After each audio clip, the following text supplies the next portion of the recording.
C'est une escale de Jeanne qui déjà tangue un peu. Celle qui a accepté d'embarquer aujourd'hui vient de loin, de ce lointain où l'on devient double. Et il faut cohabiter avec ces deux soi. Elle est belle, elle est drôle, elle est parfois sarcastique et surtout elle est émouvante. Jeannine Martin-Sacriste, dite Nine, bonjour. Bonjour Jeanne. J'ai 11 ans, mais je suis très vieille. Mes rêves ont déserté mes nuits. La lumière ne me touche plus. Et voilà, je ne suis pas morte. Vous l'avez écrite quand? J'ai écrit ces lignes lorsque j'ai su que j'allais être grand-mère. Parce qu'il fallait que je me débarrasse de cette douleur pour accueillir l'enfant qui allait arriver. Quand mon fils m'a annoncé cette magnifique nouvelle, instantanément, dans les heures qui suivaient, j'ai écrit, mais d'un seul jet, plusieurs textes. Dans celui-là. Dont celui-ci, qui fut le premier, qui s'appelle Pimbron 1964. Alors, qu'est-ce que Pimbron? Pimbron était un établissement religieux et médical où l'on soignait des petites filles et des jeunes filles atteintes ou de poliomyélite ou de problèmes osseux graves. Dans mon cas, ce n'était pas la polio, hein. C'était une malformation thoracique qui est rentrée dans l'ordre. Mais les médecins ont jugé bon de me placer dans cet établissement. Et là, on vous envoyait pour guérir, c'est là où vous avez été démolie. Oui. Parce que vos parents vous aimaient, donc je tiens à le préciser. Oui. Et puis, il y a un passage dans vos livres où on voit le passage du pont pour aller jusqu'à Pimbron. Oui. Et vous ne saviez pas. La traversée du trait. La traversée, voilà. Oui. Et après, vous êtes resté avec votre petit ours, enfin votre petit ourson à peluche. Oui. Mon fameux sac Voilà. en tapisserie. Tout le monde est parti. Et vous étiez prisonnière quelque part. Oui. De Pimbron. Comment se fait ce genre de démolition comme Pimbron? C'est là où on va pour guérir. Qu'est-ce qui s'est passé? Il s'est passé que je me suis retrouvée dans un univers clos, absolument magnifique, une sorte de château en grès sombre au milieu de la mer, un endroit superbe où j'ai eu des émotions extraordinaires et où effectivement j'ai cru mourir parce que je me suis retrouvée avec des religieuses. Maintenant que je suis une grande fille, je peux comprendre qu'elles étaient frustrées, très malheureuses. Et donc, des petites filles comme moi leur posaient d'énormes problèmes. Vous étiez rebelle déjà? J'étais rebelle, j'étais joyeuse, j'étais vivante. Elle ne l'était pas. Trop vivante. Et je refusais d'être enterrée, même dans leur château magnifique. Pendant que vous étiez à Pimbron, votre père bien-aimé est mort. Et votre mère a demandé aux religieuses de vous l'annoncer. Vous écrivez « Je suis devenue muette et un énorme herpès me défigure. Sœur Lucie me dit « Tu ne dois pas pleurer. » Je ne pleure pas. Je fais pipi au lit. C'est terrible. Oui, ça a été ma façon de résister, en silence. Je ne pleurais pas. Mais mon lit était trempé tous les matins. Et sœur Lucie, qu'est-ce qu'elle disait? Rien. Sœur Lucie me frappait et me faisait laver mes draps. C'est terrible. Avant Pimbron, c'était comment à la maison? Ah, c'était joyeux. C'était une fête presque quotidienne. J'ai eu la chance d'avoir un père absolument extraordinaire. Il était beau, il était drôle, il était toujours de bonne humeur et il m'aimait. Il m'aimait peut-être trop, parce que ça débordait tout cet amour. Et ma mère, quelque part, devait en éprouver... La jalousie un peu? Peut-être que la jalousie est un mot trop fort. Oui. Enfin, j'espère qu'il est trop fort. Mais elle éprouvait un certain agacement. Mais je suis une petite fille de parents âgés. Donc... pour mon père, j'étais vraiment le dernier cadeau de la vie. De la vie. Vous avez un passage très beau quand vous avez vendu dernièrement à la maison de votre père. Vous dites, tu ne tiendras plus les clés. Jamais tes mains ne tiendront les clés de cette maison où tu as planté des arbres Oui, qui m'ont vu grandir. Et vous dites à la fin, tu n'auras jamais l'âge que j'ai. oui. Puisqu'il est mort à 54 ans. J'ai cru que j'allais mourir Quand votre père est quand mort. j'ai eu 54 ans. Oui. J'ai survécu, je suis là. Mais en fait, dans ma tête, j'ai toujours 10-11 ans. J'ai toujours l'âge que j'avais quand mon père m'a quittée. Justement, Penbron, parce que quand même c'est cette date-là, c'est ce passage, cette C'est traversée. la charnière. C'est la charnière. Oui. Penbron, racontez-nous Penbron. Vraiment, Penbron, c'était une sorte d'enfer clos, oui, très clos, où il n'y avait que des femmes oui, et un prêtre. oui, Ce prêtre, maintenant je connais le mot, c'était un prêtre pédophile. oui. Était-ce une chance, je ne sais pas, une jolie petite fille. Et il ne me confessait jamais dans le confessionnal, Oui. toujours dans la sacristie. Et ce qui est amusant, c'est que je me suis appelée sacriste plus tard. Et ce prêtre me caressait les fesses en me confessant. De péchés que je n'avais pas commis. Oui. Parce que qu'est-ce qu'une enfant de 10 ans peut commettre comme péché dans un lieu clos? Et les autres petites filles, comment elles vivaient à Penbron? Alors, il y avait deux sortes, il y avait plusieurs sortes de petites filles. Il y avait les petites brebis, Oui. toutes mignonnes, toutes gentilles. Il y avait les semi-révoltées, mais qui étaient vite matées. Et puis, il y avait les petites emmerdeuses comme moi. Et j'en ai beaucoup bavé, même si je n'aime pas ce verbe. Je suis devenue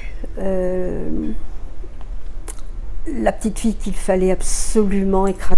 Oui. D'ailleurs, on le voit dans vos livres. Il faut lire. Elles n'y sont pas arrivées. Il faut lire ces livres parce que on fera passer tout à l'heure les livres. C'est terrible ce qui se passe à Penbron. C'est-à-dire qu'on ne peut pas imaginer aujourd'hui, surtout avec le recul du temps, mais même sans recul du temps. C'est terrible. Oui. C'est une prison. C'était une prison Et en tenue même temps, par des femmes avec des cornettes, oui. ce que j'appelle les Et mouettes méchantes. blanches. Et elles étaient très méchantes, C'est de la maltraitance. Pure. très frustrées, très méchantes. Oui. On partait pour guérir, on sortait malade. Oui, oui. C'est fou. Et après Penbron, vous êtes arrivé à Penbron à l'âge de 9 ans, c'est ça? À 9 ans, j'en suis repartie à 11 ans. C'était suffisant pour la démolition. Oh oui, Ouais. amplement. Quelques mois ont suffi, Ouais. en fait. Le jour de mes 10 ans, je le raconte, dans Plus loin que la mer, Oui. a été une journée immonde. Je l'appelle mon jour de croix. Oui. Racontez-nous un peu. Ce jour-là, sœur Lucie avait reçu un petit colis Oui. pour moi, venant de ma famille. J'imaginais que c'était un cadeau. Ce colis était bien en vue sur son bureau, mais elle ne me l'offrait pas. C'est terrible. Oui. On va souffrir. Oui, oui. Et puis voir mon visage, voir mon regard. Oui. Oui. Et ce jour-là, elle avait décidé de me punir parce que j'avais surpris un de ses secrets. Un secret pas très très joli, où je l'avais surprise avec l'abbé dans Oui. des mouvements. Et elle vous a puni du cadeau en vous laissant devant les yeux, mais vous ne pouvez pas approcher. Elle ne Non. vous donnait pas. Ouais, C'est terrible. c'est terrible. Et j'ai passé des heures suspendue à l'espalier, les bras en croix. Et juste avant de partir, elle m'a jeté une poignée de chardon en me disant « Au fait, bon anniversaire, Lynn !» Mon Dieu, mon Dieu. Il faut vraiment lire tous ces passages dans vos livres, c'est quelque chose d'abominable. C'est abominable ce qu'on peut faire à des enfants parfois. Oui. Après Penbron, parce que vous avez quitté, quand vous êtes parti de Penbron, vous êtes rentré chez vous. Oui. Et votre père était mort. Mon père était mort, mais je ne voulais pas le croire. Oui. Et votre mère était très différente. C'était une autre femme. Oui. C'était une petite femme habillée en noir, devenue très dure, très intraitable, avec laquelle je n'avais plus du tout de dialogue. Il n'y avait plus de tendresse, plus rien. Et je l'écris d'ailleurs, la grande maison que j'avais quittée, pleine de rire, joyeuse, était devenue une petite maison triste et froide, sans odeur. Sans odeur. Sans odeur. Et c'est là que j'ai compris qu'il était vraiment mort, Oui. mon père. Et ça a été terrible, oui.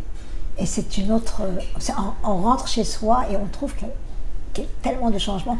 Un peu, c'est pas une autre prison, mais c'est une autre prison quand même. C'est une autre prison. Il n'y a pas d'affection. Et pas d'affection. Ma mère a été obligée d'aller travailler, Oui. puisqu'il fallait bien subvenir aux frais inhérents à une vie avec une jeune enfant. Et donc la maison était toujours vide.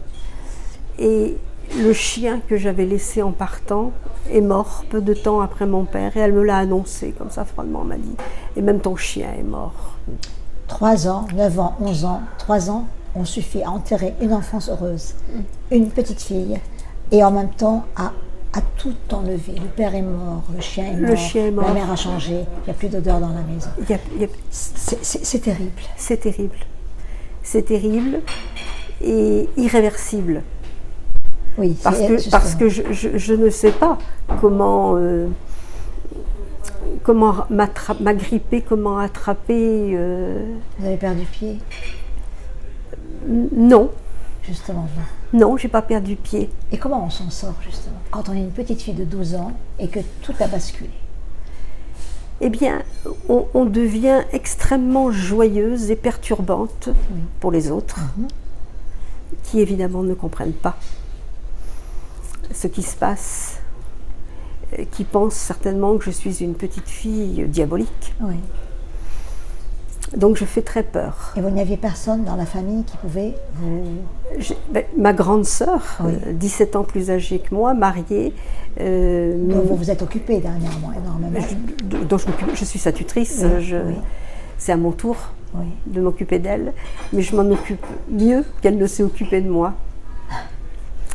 Et en fait, elle avait le même comportement que ma mère, à savoir que systématiquement, elle ne croyait rien et elle n'écoutait rien de ce que j'étais, de ce qu'avaient été mes douleurs, mes souffrances. En fait, pour ces deux femmes, rien n'avait été pire que ce qu'elle avait vécu. Oui. Une enfant ne pouvait pas souffrir. Terrible, une enfant ne pouvait pas souffrir.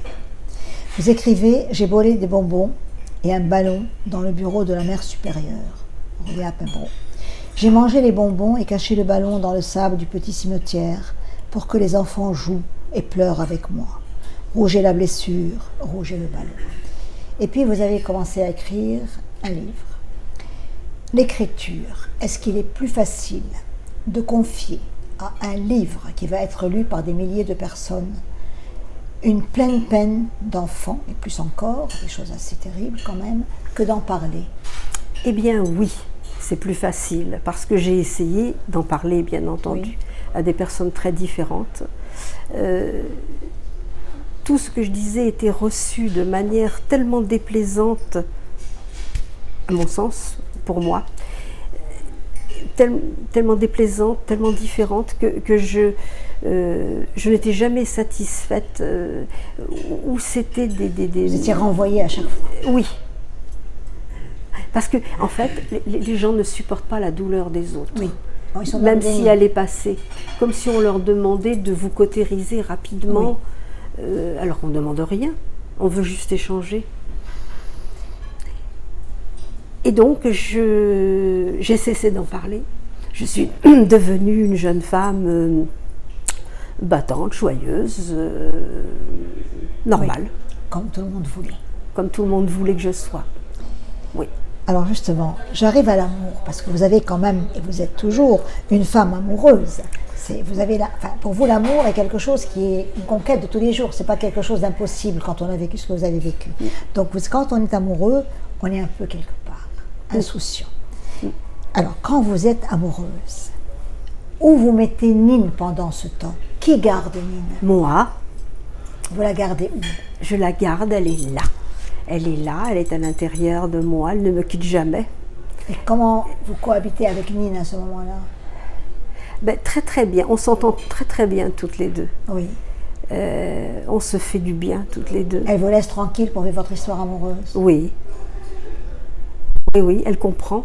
Elle comprend très très bien que j'ai besoin de vivre à l'âge physique que j'ai et que je la retrouve quand je veux. Parce qu'en fait, où je me sens le mieux, c'est quand j'ai 10 ans. Oui. C'est dans mes souvenirs d'enfance, c'est là où je suis la plus heureuse. Mais je suis également très heureuse dans ma vie quotidienne. Oui. Vous savez ce qui me rend le plus heureuse? C'est les rencontres. Celles d'aujourd'hui, celles que je fais à travers Facebook avec certaines personnes qui se reconnaîtront, qui sauront de qui je parle, celles avec qui je ris. Parce que le rire, vous êtes très drôle, je le sais. Le rire, vous avez un humour extraordinaire. Le rire pour moi, c'est capital, c'est ce qui me construit en fait. En fait, voilà, je me suis sauvée avec le rire parce que je trouve le moyen de rire de tout. Donc Nine, à ce moment-là, elle est tranquille, elle vous laisse rire. Ah oui. Et il n'y a qu'un chat. Et il y a Sacha. Sacha, ce chat incroyable qui s'est donné à moi après ce cancer. Oui. Parce que vous avez eu un cancer, en effet, comme si vous n'en avez pas assez eu, il fallait encore un peu de blague du destin. Un petit peu de sel, un petit peu de sel dans la vie, il ne faut pas s'ennuyer. Oui. Ouais. Mais ce cancer a été un moment extraordinaire. Oui. Vous écrivez d'ailleurs de ce cancer, j'ai lu, c'était le temps où mes oreilles sont devenues mes yeux. Oui, puisque j'étais dans un coma profond pendant 4 semaines. Oui. Et curieusement, d'ailleurs, tous les médecins à qui j'en ai parlé ont été très étonnés, parce que, évidemment, je ne pouvais pas voir ce qui se passait, mais j'entendais tout. J'ai tout mémorisé. Et lorsque, progressivement, je suis sortie de ce coma, j'ai commencé à raconter aux aides-soignantes, aux infirmières, aux chirurgiens, à tout le monde. À mon fils, à mes visiteurs, à tous ceux qui venaient, je racontais. Et tout le monde partait en riant. Et je me suis dit, il faut que j'écrive tout ça. Et j'ai écrit toutes ces folies, tous ces délires que j'ai vécus dans le coma. Donc le coma est un lieu très habité, en fait. Mais oui, mais attendez, c'est fabuleux. C'est une des histoires les plus c'est une des histoires les plus extraordinaires qui soit arrivée dans ma vie. Ce coma, là vous étiez triple. Il y avait avant, pendant et cet instant supplémentaire. Et alors, lui aussi m'habite toujours. Oui. Et j'aime en parler. Et tous les gens qui ont peur de mourir, qui ont peur du cancer, j'aime leur parler de cette aventure. Parce que c'est une aventure magnifique qui m'est arrivée. J'en suis sortie vivante, avec plein de problèmes physiques, mais que je contrôle, bien sûr. Que je contrôle très très bien. Bien sûr. Et puis surtout, cette fabuleuse aventure que j'ai vécue dans le coma. Le coma en soi aurait pu, c'est un livre. Voilà, et c'est devenu Voyage en absurdité. Voilà, exactement. Parce que c'est absurde. Et en même temps, Et c'est réel. Et tout le monde s'y retrouve. Et ma chirurgienne m'a dit que c'était devenu son livre de chevet. Parce que elle n'imaginait pas que chaque fois qu'elle venait me voir, je la prenais pour une espionne sud-américaine. Mais j'ai vu, c'est délirant. Alors qu'elle est roumaine. Vous êtes très belle, vous avez beaucoup souffert. Mais en même temps, votre beauté, votre rire a fait de vous une proie pour certains hommes. Oui. Nous n'allons pas les nommer, mais c'est dans les livres. Et pour en lire, vous étiez quand même une proie. Oui. Une proie sans être spécialement une femme... vous étiez lucide sur certains côtés. Oui, je voulais séduire aussi. J'étais heureuse de séduire. Oui. C'était une revanche sur la vie. Oui. C'était une revanche sur les hommes aussi. Oui. Et sur les religieuses. Les séduire. Et ensuite les abandonner. Oui. Vous aimez les abandonner, justement. Oui, j'aime quitter les hommes. C'est une façon à vous de garder la main. Oui. Et de le reprendre plutôt, parce qu'ils vous ont fait souffrir énormément. Oui. Ouais. Et en fait, ceux qui m'ont aimé, peut-être qu'il y en a un qui m'aime en ce moment, Il a peur, là, après. Oui, il a peur. S'il vous entend. Il m'entendra. Oui. Mais j'aime qu'ils aient cette peur. Ça les maintient dans un état de vigilance, oui. d'alerte oui. oui. Et au garde à vous. C'est tout à fait ça. Vous avez beaucoup d'humour, comme on l'a dit, et vous dites avec humour, dans les années 60, les hommes sentaient le vin blanc et les femmes sentaient la mauvaise humeur. Oh. Est-ce que cela a beaucoup changé depuis? Oui, ça a changé. Elles sentent la meilleure humeur, oui, elles se sont émancipées. Oui, oui. Elles ont changé, oui. Les femmes sont beaucoup plus drôles. Elles sont plus belles aussi. Oui. Elles sont en meilleure santé. Elles sont plus indépendantes. Oui. Les choses ont changé. Elles sont moins de mauvaise humeur. Et cette mauvaise humeur des femmes des années 60, c'était parce qu'elles étaient un peu dominées, elles ne pouvaient rien faire, elles n'avaient aucun droit. Elles attendaient que leur mari leur donne l'argent du mois. Oui. Et elles étaient obligées de mentir sur un tas de choses. À l'époque, elles ne pouvaient pas avoir le plaisir d'abandonner. Non. Voilà. Non. En fait, je venge toutes les femmes de cette génération. Une trilogie, 3 livres. Vous allez nous en parler? Les titres? Les titres, oui. On peut les montrer d'ailleurs. Oui. Avec dans votre main, vous aussi un peu. Alors, oui. Le premier, oui. Les petits cailloux, avec la photo en couverture de Fulbert. Oui, votre père. Mon père adoré, qui était beau, drôle, vraiment. Et derrière, qui vous a écrit? Et derrière, j'ai une très belle 4e couverture de Jacqueline Fischer. Oh, très drôle aussi. Jacqueline Fischer, oui, et que je considère comme une amie. Oui. C'est une amie. Oui. Oui. Ensuite, Plus loin que la mer. Oui.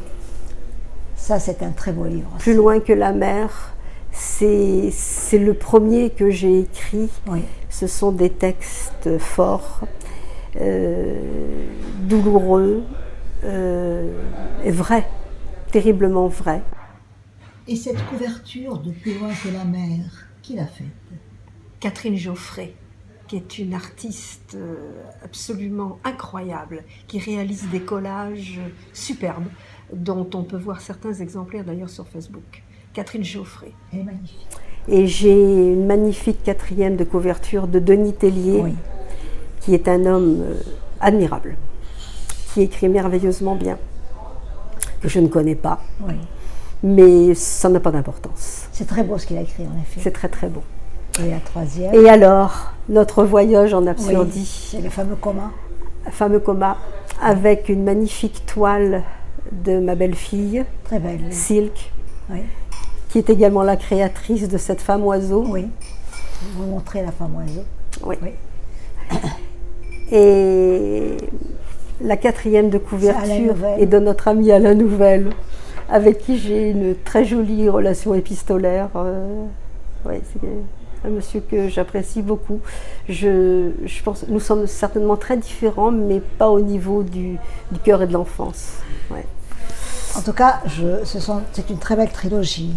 Et votre éditrice, alors parlez-nous de Danielle. Oh, Danielle Péan-Leroux. Danielle Péan-Leroux, que j'ai connue grâce à Denis Tellier, oui. Donc la 4e de couverture de Plus loin que la mer.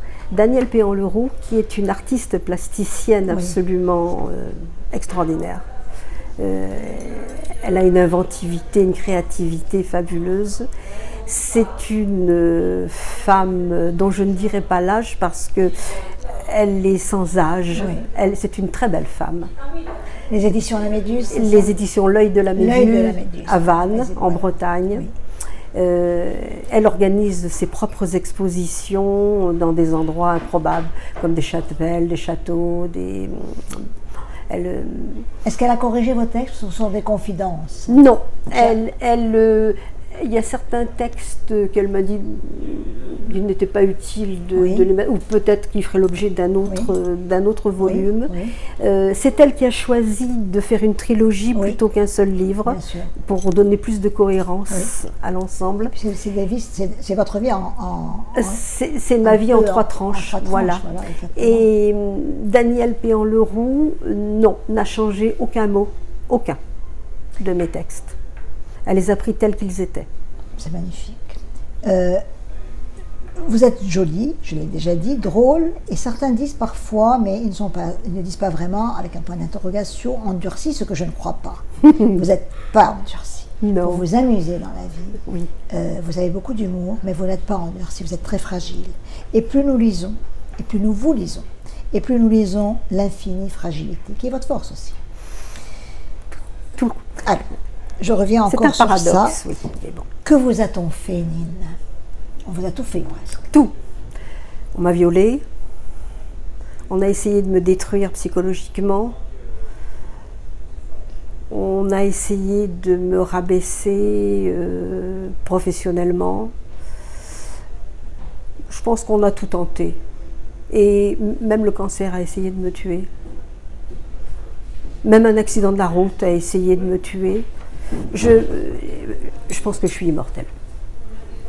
Parce que vous êtes morte une fois pour toutes avant et que vous êtes reparti avec le fait que ça y est. Oui, bah oui, quand on meurt une fois, après on ne meurt Voilà. plus. C'est bien connu. Non, je... C'est pour ça peut-être que le coma ne vous a pas du tout fait peur. C'est tout. un thriller. Voilà.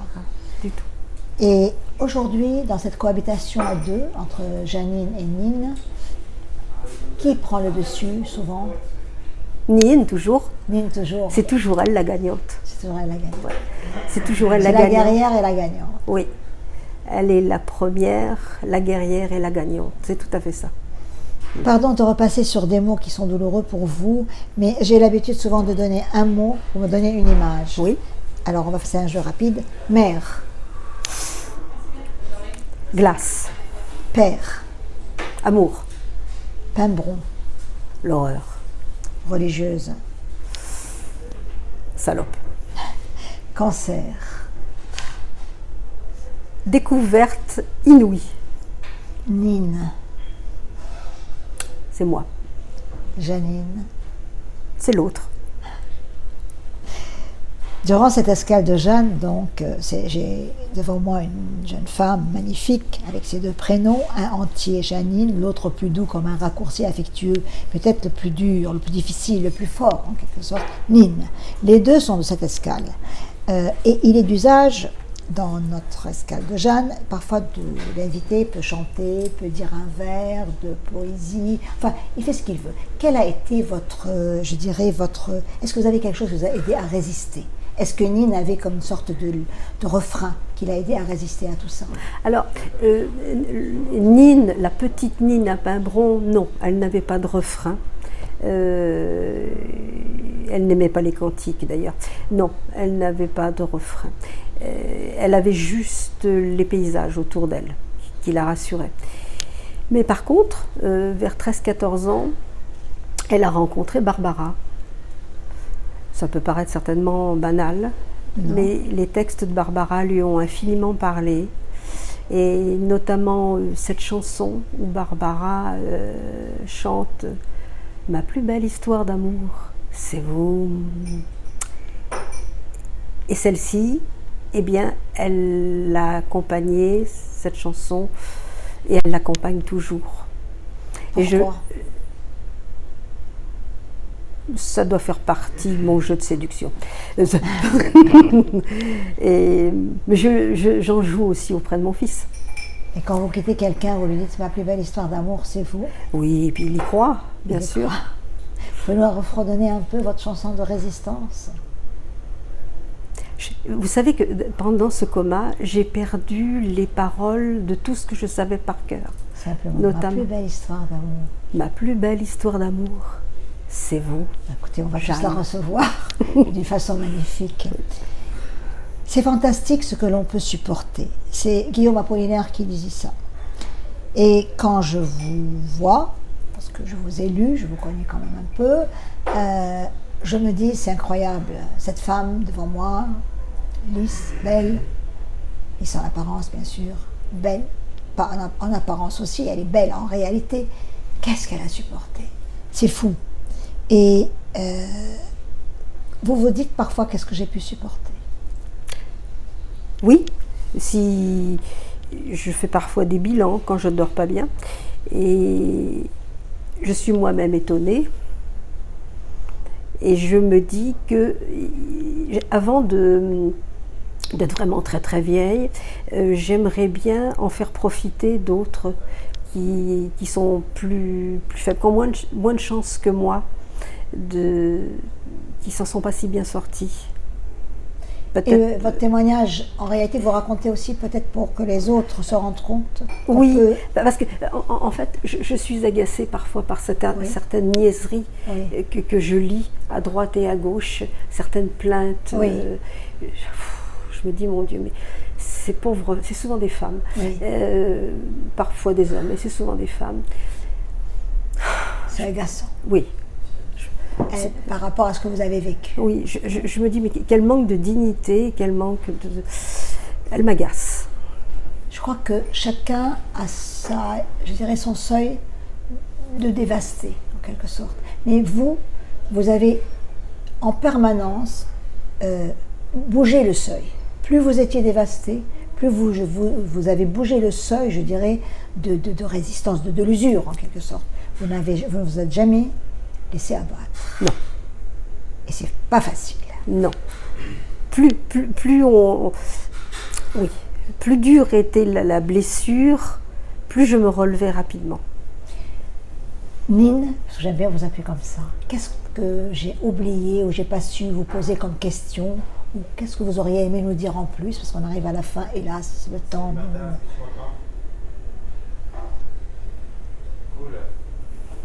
Je crois qu'on a fait un tour. On a fait un tour un peu complet. Évidemment, on n'est pas entré dans. Mais ils vont lire vos livres. Il y a beaucoup dedans dans ces livres magnifiques. Il y a beaucoup dedans, oui. Voilà. Et puis, pour ceux qui savent vraiment lire, il y a encore plus.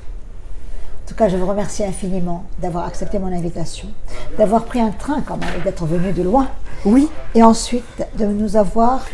Enfin, on n'a pas assez de temps pour rentrer dans tout ça, mais on a effleuré quand même. Et vous m'avez rassuré qu'au fond, même quand il fallait, vous gardiez Nine, ou elle vous gardait, selon, et que vous êtes complètement là. Voilà.